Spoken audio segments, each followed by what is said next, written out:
Assalamualaikum warahmatullahi wabarakatuh. Teman-teman sekalian, pada episode kali ini kita akan membahas tentang biografi Kiai Haji Ahmad Dahlan.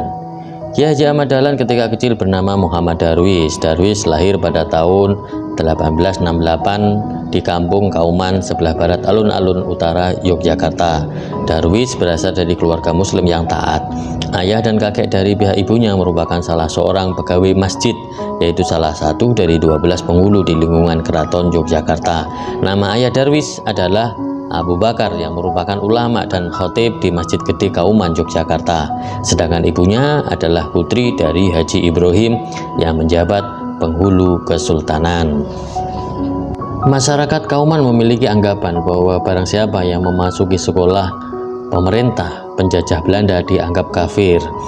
Oleh karena itu, ketika memasuki usia sekolah, Kiai Ahmad Dahlan justru tidak disekolahkan. Kiai Ahmad Dahlan selama itu diasuh dan dididik mengaji Al-Quran, bahasa Arab, dan dasar-dasar ilmu agama Islam yang diampu oleh ayahnya sendiri di rumah. Kampung Kauman sebagai tempat kelahiran sekaligus tempat Kiai Ahmad Dahlan dibesarkan pun turut memiliki pengaruh besar dalam perjalanan kehidupan berikutnya. Ketika Kiai Ahmad Dahlan menginjak usia 15 tahun, ia menunaikan haji dan menetap di Mekah selama 5 tahun. Ketika pulang ke kampungnya pada tahun 1888, dalam kesempatan itu seorang gurunya bernama Sayyid Bakri Sato memberikan nama baru kepada Muhammad Darwis, yaitu Kiai Haji Ahmad Dahlan.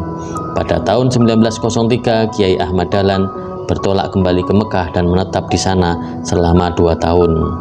Setelah pulang dari ibadah hajinya yang pertama, kemudian Kiai Ahmad Dahlan menikah dengan Siti Walidah, putri Kiai Haji Muhammad Fadil, kepala penghulu Kesultanan Yogyakarta.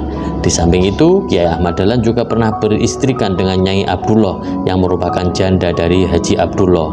Ia juga pernah menikahi Nyai Rum yang merupakan adik Kiai Munawir Kerapia. Kiai Haji Ahmad Dahlan juga mempunyai putra dari perkawinannya dengan Nyai Aisyah, adik ajengan penghulu Cianjur yang bernama Dandana. Beliau pernah pula menikah dengan Nyai Yasin Paku Alam, Yogyakarta. Siti Walidah ini merupakan sepupunya sendiri yang suatu saat nanti dikenal dengan Nyai Ahmad Dahlan sebagai seorang pahlawan nasional dan pendiri Aisyah.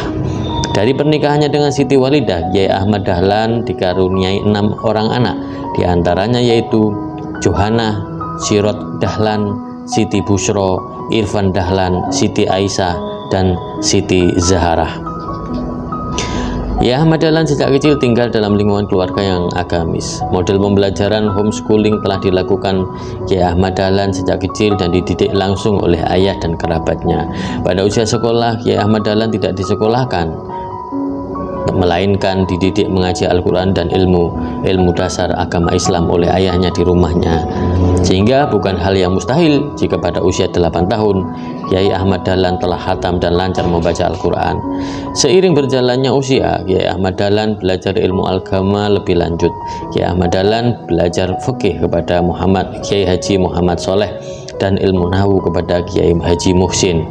Kiai Ahmad Dahlan juga berguru mempelajari berbagai ilmu pengetahuan keagamaan lainnya kepada Muhammad Nur dan Kiai Haji Abdul Hamid. Ilmu falaknya didapatkan dari Kiai Haji Raden Dahlan yang tidak lain adalah putra dari Kiai Termas. Hingga Kiai Ahmad Dahlan ibadah haji yang pertama, ia belajar hadis kepada Kiai Mahfud Termas dan Syekh Hayat, ilmu qiraat kepada Syekh Amin dan Sayyid Bakri Sato, dan pengetahuan tentang obat racun binatang dari Syekh Hasan.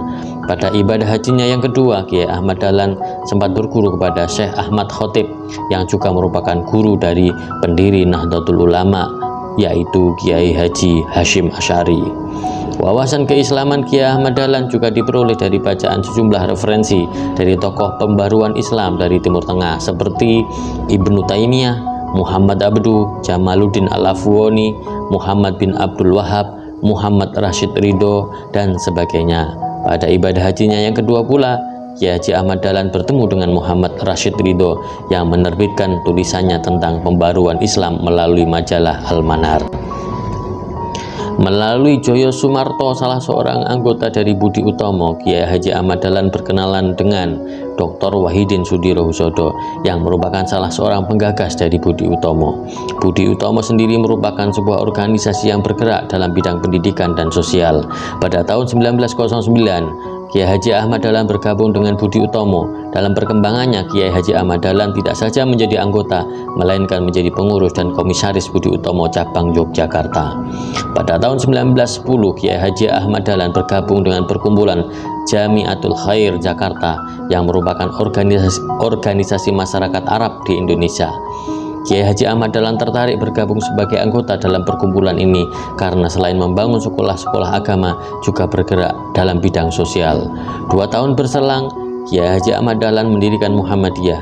Kiai Haji Ahmad Dahlan juga aktif di Syarikat Islam sejak tahun 1913, bahkan menjadi komisariat sentra dan penasihat pusat Syarikat Islam.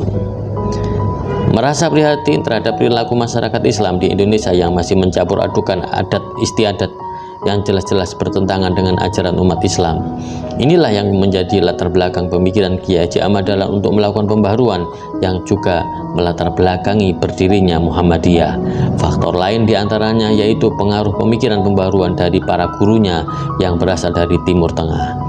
Hampir seluruh pemikiran Kiai Haji Ahmad Dahlan berangkat dari keprihatinannya terhadap situasi dan kondisi global umat Islam waktu itu yang tenggelam dalam kejumutan, kebodohan, serta keterbelakangan. Kondisi ini semakin diperparah dengan politik kolonial Belanda yang sangat merugikan bangsa Indonesia. Setelah Muhammadiyah berdiri pada 18 November 1912, organisasi ini terus berkembang pesat, semakin banyak anggotanya dan menyebar ke berbagai pelosok.